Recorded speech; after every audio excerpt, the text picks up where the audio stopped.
Кыргызстанда кылмыш үчүн эл аралык издөөдө жүргөндөр Россиянын аймагынан кармалды. Бул тууралуу Ички иштер министрлигинин басма сөз кызматы билдирди. Маалыматка ылайык, Кыргызстандын Ички иштер министрлигинин Россиядагы өкүлчүлүгү укук коргоо органдары тарабынан издөөгө алынып, учурда Россия Федерациясынын аймагында жашырынып жүргөн жарандарды аныктоо боюнча иштерди улантууда.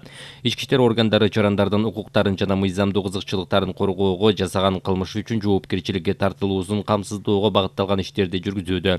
Акыркы бир ай ичинде Кыргызстандын Ички иштер министрлигинин Орусиядагы өкүлчүлүгүнүн жигердүү жардамы менен Россиянын укук коргоо органдары тарабынан ар кандай кылмыштарды жана укук бузууларды жасагандыгы үчүн өз мекенинде издөөдө жүргөн 9 адам кармалды. Кармалгандар жазык кодексинин бажы төлөмдөрүн төлөөдөн качуу, ири өлчөмдө уурулук, ири өлчөмдө жасалган алдамчылык, куралды же курал катары колдонулган буюмдарды колдонуу менен тоноо беренелери боюнча издөөдө жүрүшкөн.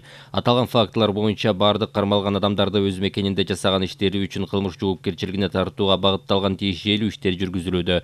Кыргызстандын Ички иштер министрлигинин Орусиядагы өкүлчүлүгү Россиянын укук коргоо органдары менен биргеликте мамлекеттер аралык издөөдө жүргөн, укук коргоо органдарынан жашырынып жүргөн адамдарды аныктоо боюнча мындан аркы иштерди уланта берери маалымдалат.